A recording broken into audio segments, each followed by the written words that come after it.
ओम नमो भगवते वासुदेवाय।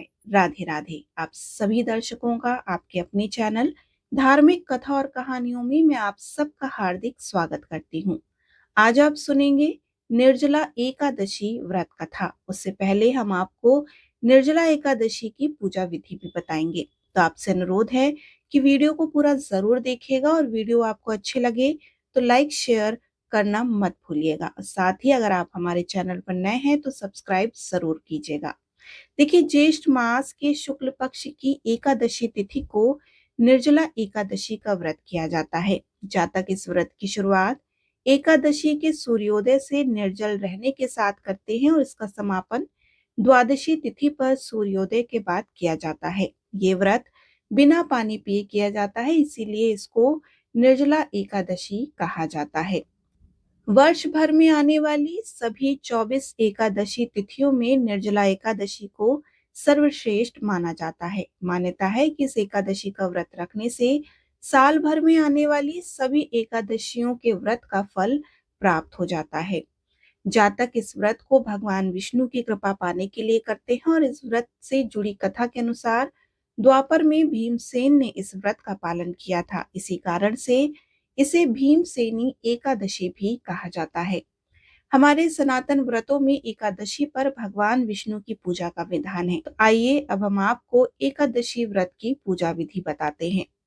देखिए, एकादशी के दिन व्रत करने वाले सभी जातक दशमी तिथि के शाम में ही व्रत और पूजन का संकल्प ले लें। दशमी में रात्रि के भोजन के बाद कुछ भी अन्न या फिर एकादशी व्रत में निषेध चीजों का सेवन ना करें। एकादशी के दिन प्रातः काल उठे, किसी पेड़ की टहनी से दातुन करें। इसके बाद नित्य कर्मों से निवृत्त होकर स्नान करें। स्नान करते समय पानी में गंगा जल मिलाकर अवश्य स्नान करें। स्नान के बाद स्वच्छ वस्त्रों को धारण करें, स्वयं को चंदन का तिलक करें और भगवान सूर्य नारायण को अर्घ दें और उन्हें नमस्कार करते हुए आपके व्रत और पूजा को सफल बनाने की प्रार्थना करें। अब पूजा करने के लिए सभी सामग्रियों को आप इकट्ठा कर लें और पूजा शुरू करें। सबसे पहले पूजा स्थल को साफ करके उस स्थान पर एक चौकी स्थापित करें। इससे गंगा जल छिड़क कर पवित्र करें। इसके बाद चौकी पर एक पीला वस्त्र बिछाएं और उस चौकी की दाईं ओर एक दीपक प्रज्वलित कर लें। दीपक इसलिए प्रज्वलित किया जाता है ताकि अग्निदेव आपकी पूजा के साक्षी बने। चौकी के सामने एक साफ आसन बिछाकर बैठ जाएं। जल पात्र से अपने बाएं हाथ से दाएं हाथ में जल लेकर दोनों हाथों को शुद्ध करें। अब स्वयं को तिलक करें। अब चौकी पर अक्षत के कुछ दाने आसन के रूप में डालें। सबसे पहले इस पर प्रथम पूजनीय भगवान श्री गणेश जी को विराजित करें। इसके बाद चौकी पर भगवान विष्णु की प्रतिमा या तस्वीर को आप स्थापित करें। अब स्नान के रूप में जल पात्र से पुष्प की सहायता से जल लेकर भगवान गणेश और भगवान विष्णु जी पर छिड़कें। भगवान गणेश को हल्दी, कुमकुम, अक्षत और चंदन का तिलक करें। इसके बाद वस्त्र के रूप में जनेऊ अर्पित करें। इसके बाद पुष्प अर्पित करके गणपति जी को नमस्कार करें। भगवान विष्णु को रोली चंदन का तिलक करें, कुमकुम, हल्दी और अक्षत भी चढ़ाएं। ओम नमो भगवते वासुदेवाय मंत्र का जाप करते हुए श्री हरि विष्णु को पुष्प, जनेऊ और उनको माला अर्पित करें। भगवान विष्णु को पंचामृत में तुलसी दल डालकर उन्हें अर्पित करें। चूंकि भगवान विष्णु को तुलसी अति प्रिय है, इसलिए भगवान के भोग में तुलसी को अवश्य शामिल करें। पर ध्यान दें कि भगवान गणेश जी को तुलसी आप अर्पित ना करें। इसके बाद भोग में मिष्ठान और ऋतुफल अर्पित करें और विष्णु सहस्त्र नाम या हरि स्तोत्र का पाठ करें। साथ ही निर्जला एकादशी व्रत की कथा पढ़ें या फिर सुनें। अंत में भगवान विष्णु को आरती करें और सभी लोगों में भगवान को चढ़ाया गया भोग प्रसाद के रूप में वितरित करें और खुद भी ग्रहण करें। इस तरह से आप अपनी एकादशी की पूजा संपन्न कर सकते हैं। आइए अब हम आपको निर्जला एकादशी की व्रत कथा सुनाते हैं। महर्षि व्यास एवं भीमसेन की कथा। सौनक आदि 88,000 ऋषि मुनि अत्यंत श्रद्धा से इन एकादशियों की कल्याणकारी व पापनाशक रोचक कथाओं का श्रवण कर आनंद मग्न हो रहे थे। अब सभी ने ज्येष्ठ माह के शुक्ल पक्ष की एकादशी की कथा सुनने की प्रार्थना की। तब सूत जी ने कहा कि महर्षि व्यास से एक बार भीमसेन ने कहा कि हे पितामह, भ्राता युधिष्ठिर, माता कुंती, द्रौपदी, अर्जुन, नकुल और सहदेव आदि एकादशी के दिन व्रत करते हैं। मुझे भी एकादशी के दिन अन्न ग्रहण न करने का आग्रह करते हैं। मैं उनसे कहता हूँ कि भाई, मैं भक्ति पूर्वक भगवान की पूजा कर सकता हूँ और दान भी दे सकता हूँ, किंतु मैं भूखा नहीं रह सकता। इस पर महर्षि व्यास ने कहा कि हे भीमसेन, वे सही कहते हैं। शास्त्रों में वर्णित है कि एकादशी के दिन अन्न का सेवन नहीं करना चाहिए। यदि तुम नरक को अधम एवं स्वर्ग को उत्तम समझते हो तो प्रत्येक माह की दोनों एकादशियों को अन्न ग्रहण ना किया करो। महर्षि व्यास के वचन सुनकर भीमसेन ने कहा कि हे पितामह, मैं आपसे पहले ही कह चुका हूँ कि मैं एक दिन तो क्या, एक समय भी भोजन किए बिना नहीं रह सकता। तो मेरे लिए पूरे दिन का उपवास करना क्या संभव है? मेरे उदर में अग्नि का वास है, जो अधिक अन्न ग्रहण करने पर ही शांत होती है। यदि मैं प्रयत्न करूं तो वर्ष में एक एकादशी का व्रत अवश्य कर सकता हूँ। अतः आप मुझे कोई एक ऐसा व्रत बतलाइए जिसको करने से मुझे स्वर्ग की प्राप्ति हो सकती है। भीमसेन की बात सुन व्यास जी ने कहा कि हे पुत्र, बड़े बड़े ऋषि महर्षियों ने अनेक शास्त्र आदि रचे हैं। यदि कलयुग में मनुष्य उनका आचरण करे तो अवश्य ही मुक्ति को प्राप्त होता है। उनमें धन बहुत कम खर्च होता है। उनमें से जो पुराणों का सार है वह यह है कि यदि मनुष्य को दोनों पक्षों की एकादशी का व्रत करना चाहिए, इससे उन्हें स्वर्ग की प्राप्ति होती है। महर्षि व्यास ने कहा कि हे वायुपुत्र, वृषभ संक्रांति एवं मिथुन संक्रांति के मध्य में ज्येष्ठ माह की शुक्ल पक्ष की एकादशी आती है। उसका नाम निर्जला एकादशी है। उसका निर्जला व्रत करना चाहिए। इस एकादशी के व्रत में स्नान एवं आचमन करते समय यदि मुख में जल चला जाए तो इसका कोई दोष नहीं, किंतु आचमन के 6 मासे जल से अधिक जल नहीं लेना चाहिए। इस आचमन से शरीर की शुद्धि हो जाती है। आचमन के 6 मासे से अधिक जल मदपान के समान है। इस दिन भोजन नहीं करना चाहिए। भोजन करने से व्रत का नाश हो जाता है। सूर्योदय से सूर्यास्त तक यदि मनुष्य जलपान न करे तो उससे 12 एकादशियों के फल की प्राप्ति होती है।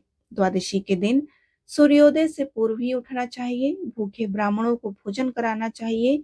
तत्पश्चात स्वयं भोजन करना चाहिए। हे भीमसेन, स्वयं भगवान ने मुझसे कहा था, इस एकादशी का पुण्य सभी तीर्थों एवं दान के समान है। एक दिन निर्जला रहने से मनुष्य पापों से मुक्त हो जाता है। जो मनुष्य निर्जला एकादशी का व्रत करते हैं, उन्हें मृत्यु के समय भयानक यमदूत नहीं दिखाई देते, अपितु भगवान श्री हरि के दूत स्वर्ग से आकर उन्हें पुष्पक विमान पर बैठाकर स्वर्ग लोक को ले जाते हैं। संसार में सर्वोत्तम निर्जला एकादशी का व्रत है, अतः यत्न पूर्वक इस एकादशी का निर्जला व्रत करना चाहिए। इस दिन ओम नमो भगवते वासुदेवाय इस मंत्र का उच्चारण करना चाहिए।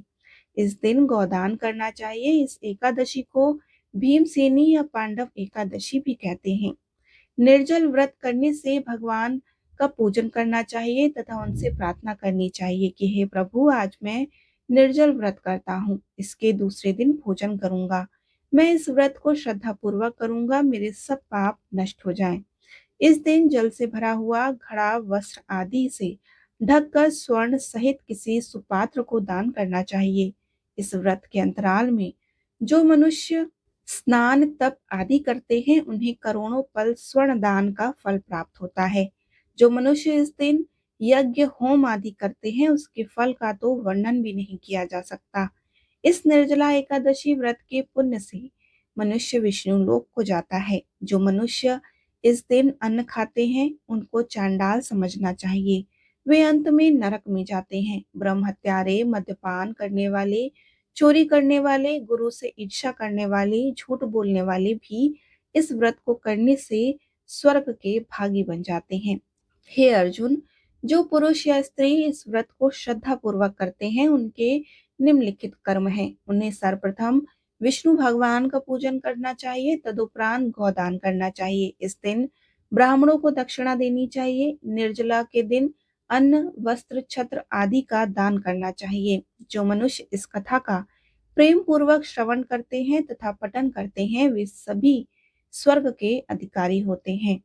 इस प्रकार एकादशी व्रत कथा संपूर्ण हुई। बोलिए श्री हरि विष्णु भगवान की जय। एकादशी मैया की जय। अब आप सुनिए तुलसी माता की कथा। सावर्ण मुनि की पुत्री तुलसी अपूर्व सुंदरी थी। उनकी इच्छा थी कि उनका विवाह भगवान नारायण के साथ हो। इसके लिए उन्होंने नारायण पर्वत की घाटी में स्थित बद्री वन में घोर तपस्या की।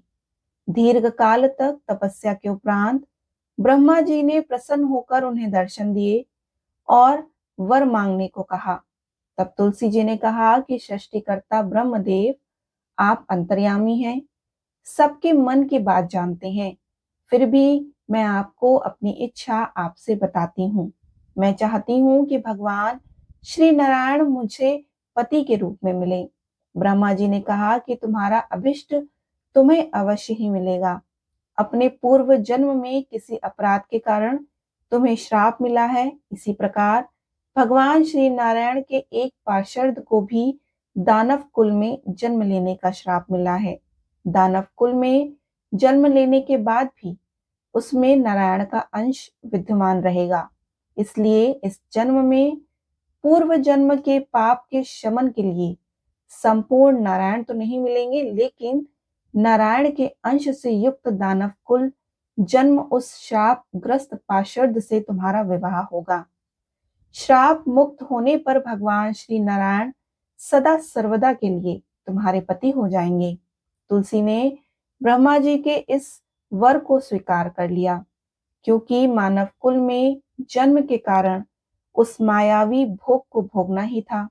तुलसी बद्रीवन में ही रहने लगी और नारायण का वह पार्षद दानव कुल में जालंधर के नाम से पैदा हुआ। कुछ दिन बाद वह वहीं बद्री वन में आया, जहां तुलसी को देखते ही वह उस पर मंत्र मुग्ध हो गया। तुलसी के सामने उसने अपने विवाह का प्रस्ताव रखा और इतने में ही वहां ब्रह्मा जी आ गए और तुलसी से कहा कि तुलसी, जालंधर को देखो, ऐसा देव उसका स्वरूप है। दानव कुल में जन्म लेने के बाद भी लगता है जैसे इसके शरीर में नारायण का वास हो। तुम प्रस्ताव को सहज ही स्वीकार कर लो। तुलसी को भी लगा कि उसकी तपस्या पूर्ण हो गई और उससे इच्छित फल मिला। तब जालंधर के साथ उसका गंधर्व विवाह हो गया। वह जालंधर के साथ उसके महल में पत्नी बनकर आ गई। जालंधर ने अपनी परम सुंदरी सती साध्वी पत्नी तुलसी के साथ बहुत दिनों तक राज्य किया और उसने अपने राज्य का इतना विस्तार कर दिया कि देवलोक तक उसके अधिकार में आ गया। स्वर्ग का सुख भोगने वाले देवताओं की दशा भिखारियों जैसी हो गई। जालंधर किसी को कष्ट नहीं देता था, पर अधिकार और राज्य छिन जाने से सारे देवता मिलकर ब्रह्मा, विष्णु और शिव जी की सभा में गए और अपनी विपत्ति उन्हें सुनाई। ब्रह्मा जी ने कहा कि तुलसी परम साध्वी है, उसका विवाह जालंधर से मैंने ही कराया था। जालंधर को तब तक नहीं हराया या मारा जा सकता है जब तक तुलसी को ना छला जाए। विष्णु जी ने कहा कि जालंधर पूर्व जन्म में मेरा पार्षद था। श्राप के कारण उसे दानव कुल में जन्म लेना पड़ा, तो इस जन्म में भी मेरा अंश उसमें व्याप्त है। साथ ही तुलसी के पतिव्रता धर्म से वह अजय है। फिर देवताओं की सहमति से भगवान शिव ने जालंधर के पास संदेश भेज दिया, या तो वह देवताओं का राज्य लौटा दे या फिर उनसे युद्ध करे। जालंधर शंकर जी के पास पहुंचा और उसने कहा कि देवाधिदेव, आपके लिए देवताओं का पक्ष लेना उचित नहीं है। राज्य बढ़ाना हर राजा का कर्तव्य है। मैं किसी को दुखी नहीं कर रहा हूँ। देवताओं से कहिए कि भाई मेरी प्रजा बनकर रहे। मैंने आपका कोई भी अपमान नहीं किया है। हमारा आपका युद्ध तो शोभा भी नहीं देता। अगर आप हार गए तो बड़ी लज्जा की बात होगी, अगर मैं हार गया तो आपकी कीर्ति बहुत अधिक नहीं बढ़ेगी। भगवान शंकर फिर हंसने लगे। वे तो सब रहस्य समझते थे। तुलसी और जालंधर के पूर्व जन्म के श्राप की अवधि लगभग अब पूरी हो चुकी थी। फिर शंकर जी बोले कि इसमें कीर्ति और लज्जा की क्या बात। तुम देवों का राज लौटाकर उन्हें उनके पद पर प्रतिष्ठित होने दो। युद्ध से बचने का यही उपाय है। तब जालंधर ने कहा कि मैंने युद्ध के बल से देवलोक जीता है, कोई उसे युद्ध के द्वारा ही वापस ले सकता है और यही मेरा अंतिम उत्तर है। अब मैं जा रहा हूं। ऐसा कहकर जालंधर वहां से चला गया। उसने अपनी पत्नी तुलसी को सारी बातें बताई और कहा कि कर्म भोग सब काल सूत्र का बना है। जीवन में हर्ष, शोक, भय, सुख, दुख, मंगल, अमंगल काल के अधीन हैं। हम तो केवल निमित्त हैं। संभव है भगवान शिव देवों का पक्ष लेकर मुझसे युद्ध करें। तुम चिंता मत करना, तुम्हारा सती तेज मेरी रक्षा करेगा। दूसरे दिन भगवान शंकर के नेतृत्व में देवताओं ने युद्ध छोड़ दिया। जालंधर ने भीषण बाण की वर्षा कर उनका वेग रोक दिया, जिसके प्रहार से देवता डगमगाने लगे। उसने दानवी शक्ति का प्रयोग करके भी युद्ध आरंभ कर दिया और युद्ध स्थल पर वह किसी को भी दिखाई नहीं देता था। उसके अस्त्र शस्त्र प्रहार कर देवों को घायल कर रहे थे। देवगण अपने अस्त्र चलाए तो किस पर चलाएं, क्योंकि कोई शत्रु सामने था ही नहीं। कई दिनों तक इस तरह भयंकर युद्ध चलता रहा। जालंधर पराजित नहीं हुआ। तब शिव जी ने विष्णु जी से कहा कि विष्णु जी, आप ही कोई उपाय करो, अन्यथा मेरा तो सारा यश मिट्टी में मिल जाएगा। विष्णु जी ने सोचा कि बल से तो जालंधर को हराया नहीं जा सकता, इसलिए छल का ही सहारा लेना पड़ेगा। उन्होंने तुरंत अपना स्वरूप जालंधर जैसा बनाया। अस्त्र शस्त्र से सुसज्जित होकर तुलसी के पास पहुंच गए और बोले कि प्रिय, मैं युद्ध जीत गया। सारे देवता भगवान शंकर समेत हार गए। इस खुशी में आओ, मैं तुम्हें अपने अंग लगा लूं। पति को प्रत्यक्ष खड़ा देखकर तथा विजय का समाचार सुनकर वह दौड़कर मायावी जालंधर के गले से लिपट गई। इस प्रकार पति पत्नी दोनों ने आलिंगित होकर खूब खुशी मनाई। पर पुरुष के साथ इस प्रकार के व्यवहार से उसका सती तेज नष्ट हो गया। उसका सती तेज जो जालंधर के कवच के रूप में रक्षा कर रहा था, वह कवच नष्ट हो चुका था। जालंधर शक्तिहीन हो गया और यह जानते ही भगवान शंकर ने अपने त्रिशूल से प्रहार किया और उस प्रहार से जालंधर जलकर भस्म हो गया। जालंधर के मरने से जानकर विष्णु अपने असली रूप में आ गए और सामने अपने पति जालंधर के स्थान पर भगवान विष्णु को खड़ा देखकर तुलसी बहुत विस्मित हुई। उसको पता लग गया था कि स्वयं नारायण ने उसके साथ छल किया है। क्रोध में आकर तुलसी जी ने श्राप दे दिया कि एक सती स्त्री का सतीत्व भंग करने के अपराध में तुम हृदयहीन पत्थर हो जाओ। विष्णु जी ने तुलसी जी के श्राप को शिरोधार्य कर कहा कि देवी, तुम्हारे तथा जालंधर के कल्याण के लिए मुझे ऐसा करना पड़ा और तुम दोनों को श्राप मुक्त करना था। तुम भी अब अपना शरीर त्याग कर तुलसी विरवा के रूप में जन्म लोगे और मेरी पूजा तुलसी दल से ही होगी। मैं शालिग्राम पत्थर बनूंगा और मेरे शीर्ष पर तुम आदर से विराजमान होगी। तुम्हारे पति की हड्डियों के चूर्ण से शंख की उत्पत्ति होगी और उस शंख ध्वनि से देवताओं तथा मेरी पूजा आराधना होगी। जहां शंख ध्वनि होगी वहां मंगलमय मैं विराजमान रहूंगा और तुमने पूर्व जन्म में बद्री वन में मुझे पाने के लिए बड़ी तपस्या की थी। अब अगले जन्म में मैं नारायण प्रस्तर के रूप में बद्रीनाथ वन में स्थापित होऊंगा और मेरी पूजा अर्चना फल फूल से ना होकर तुम्हारे तुलसी दल से होगी। मेरे शीश पर विराजमान होकर तुम मुझसे भी ऊंचा पद प्राप्त करोगी। प्रकार श्री हरि विष्णु श्री नारायण भगवान की हर पूजा में तुलसी दल का उपयोग होने लगा। बोलिए श्री हरि विष्णु भगवान की जय। तुलसी मैया की जय।